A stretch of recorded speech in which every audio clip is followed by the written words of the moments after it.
So there's a request. How many of you would like to hear a story from my teaching years in Africa? Okay. Is it the one you just told? No, I haven't told you a story yet. I mean, you just I gave you some, no, I didn't. No, I just, Okay, I'll shut up. I gave, so, Right. so, pretty much, the black church in Africa, in all of Africa, is charismatic. That's just what it is. I mean, our students would show up, with posters of Benny Hinn, not a joke. They would put in their stuff. And, we would address that biblically, theologically, as we would go through different classes, but we never just sort of squared up against them and said, this, that. But, as you're teaching through, you teach through different passages, and especially, I was in charge of New Testament exposition, so, just going through particular books, you'd emphasize some passages and different things, and so, it was, just addressed over the number of years they were there. Well, one of the things, going through Matthew, one of the passages there that, they use all the time, and you people have heard before, is, binding Satan, it's like, and so, I've seen people in countries, I've seen people in this country do it, in otherwise, seemingly good churches. I've done it. Yeah. Obviously didn't work. Right. I would teach this class and we'd go through it, and this was in a second year class, because I would not, if I did this in a first year class, none of them would come back. So I did it in a second year class. And so I'd be teaching along, and, said, okay, here it is, whatever you bind on earth shall be bound in heaven, whatever you loose on earth shall be loosed in heaven. And we went through, and it is a straight up Greek parallel construction, and the Greek terms really are whatever you bind on earth, will be bound in heaven, and it is a straight 2 for 1. Down the line, and so. We'd go to the Greek and I'd say, now listen, you guys, I know that, you guys out in because I'd been out in their churches, numerous times, and they're always binding Satan at the beginning of every service, and numerous times in it.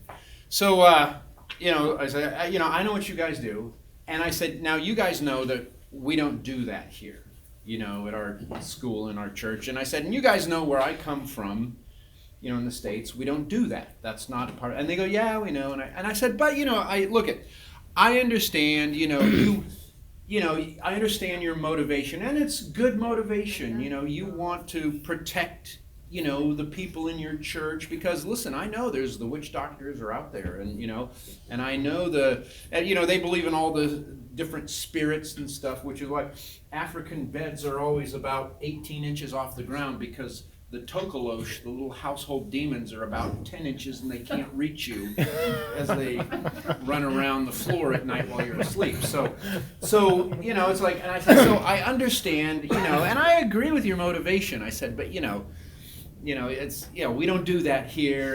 And I said, and I know you guys do it all the time out here. And they go, yeah, okay, whatever. And I say, well, and now I got a question. Do you guys ever bind Satan while you're here in class, staying at the hostel and all this kind of stuff? And they go, and every year, and they go, well, no, we don't. And I said, well, now that you think about it, it's like, if there was one place we wouldn't want Satan to get in and teach error and cause friction and all this kind of stuff, would be here at school. And they're like going, yeah. And I'm like, so then I stand there and I go, and this was all scripted, planned out. I did this the same way every year. And I went, and I'd be like, it'd be just like this. We stand up in front of class and I go, okay, if any of you say anything, I'll get fired. And the students then go like, and I'd say like, okay, you close the door, you shut the drapes and the blinds and the windows. And they're like, we got one.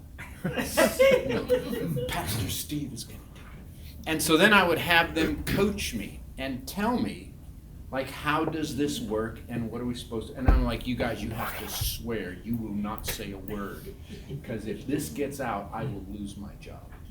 And so we go through and I'd say, you guys, let's just go back, whatever, parallel construction, the Greek and all this kind of, it's like, whatever you bind, earth, heaven, loose, earth, heaven, it's just the same. It's like this, and so then they would explain it to me, and then I would always say, so does this work on like lesser demons? Oh yeah, no, it works on all evil. They would tell me everything. It's like it works. So it's like, should I not just say Satan, but what about? Oh yeah, no, you want to throw everybody, all the demons in there, and all this kind of stuff. So I'm like, okay, all right. So I said, okay, here it goes, and I would go, Satan, because you got to address them. I would say, Satan and all demons within the sound of my voice, and on the, then you got to do and territorial demons, and I, have to name like the boundaries of the school, the street over there, Marshall Street over here, it's like, so it's like Satan and all territorial demons, and, what else we would throw in there, like some of the ancestral spirits and, the witch doctors, whatever, Satan and all that, all of you, within the sound of my voice,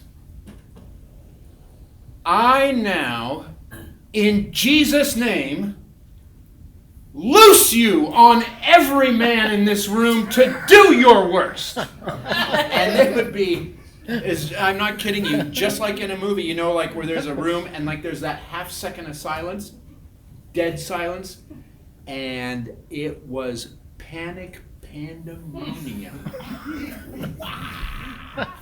People were screaming. I mean, guys were getting up, yelling. I mean, guys' eyes were this big, and they were terrified. And they were like, "No, you can't!" And then they would start yelling at me, like, "You can't do that!" And I say, "Oh no, we looked at the Greek. Whatever I bind and whatever I loose will be loosed." And then I would say it again. I loose Satan on all of you. And then there's always some guy, someplace, and he's like, "Oh, I bind you." And then I loose him. And then we go back and forth, bind, loose, bind, loose, bind, loose, And I mean, there's guys these guys are panicked. I mean, these guys are terrified. And so it'd take me about 10 minutes to calm them down. Even then, calm down. I mean, they're like, most of them are standing up and they're looking. I mean, they would say, "Have you gone apostate? Have you denied the faith?" And I'd say, "Okay, you guys, I got a question though first." I said, "Let's just talk about this.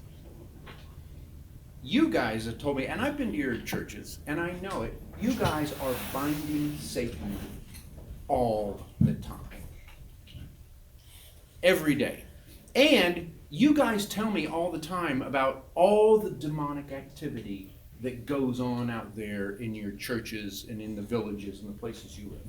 And they go, "Yeah, And so I say, "Well, now wait a minute. And remember, we don't do that around here. We don't bind Satan at all around here, or any other demon." And I said, "How much demonic activity? You guys have now been here 2 years. How much demonic activity goes on around here?" And they go, "Well, none." And I go, "You're right." And I said, "And we don't bind Satan at all." I said, "The only time we bind Satan is once a year on this class, in this class. And we do it every year. And by the way, because, this was all timed out and everything, and by the end, it was finishing up, in an hour. It was an hour and 15 minutes. I said, the third year students know what day this is. and they are out there waiting for you to give you guys comfort or whatever, because before I started speaking and talking at the end, I let one of them go ahead and bind Satan and everybody else. Go ahead, bind him. I remember one guy. There's this one guy who's in the front row. He was just he might have passed out, but he almost passed out.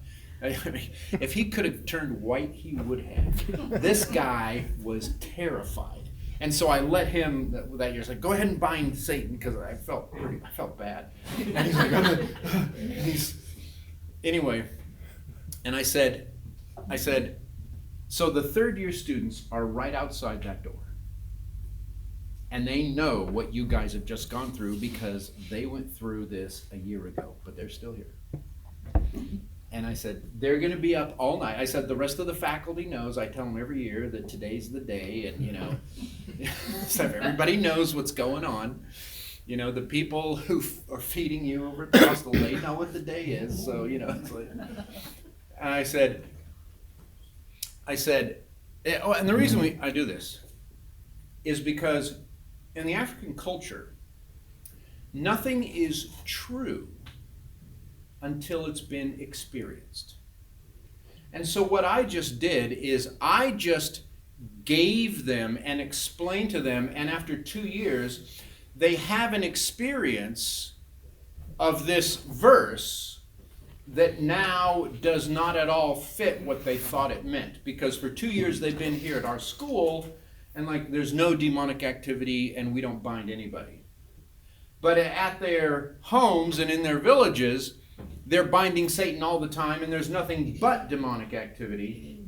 And I said, and I tell them, you ever see every once in a while I'm standing out there with the third years and we kind of laugh or whatever like this? I say, I loose Satan around here probably about once a week. And then they're like, I said, and we all the people, the guys in the upper echelon, the higher grades, they all laugh about it. And I say, because maybe those verses or that verse doesn't mean what you think it means. And so now though, see what that does is, because that hits at the heart of their theological orientation, it hits at the heart of their church and Christian experience. Presuppositions.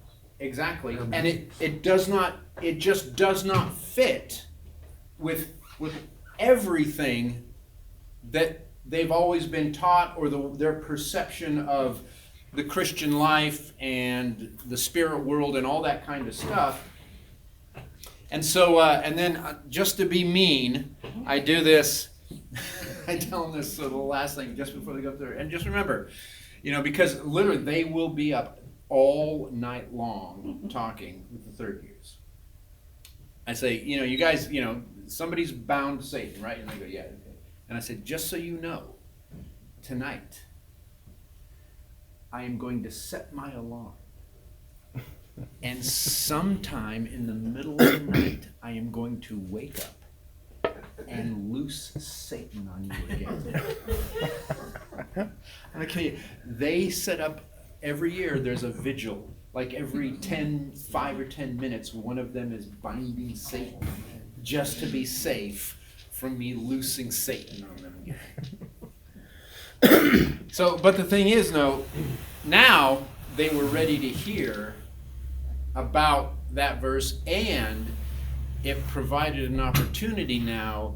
It's like that opened the door, because there's nothing in their theology or experience that could counteract what I was doing.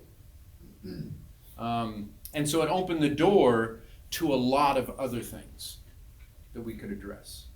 So what is the proper interpretation of binding in those it things? has to do with church discipline only. And because church discipline is so antithetical to everything about the church, to extract a believer, okay, or someone who claims to be a believer, don't know their status, from the fellowship of the saints,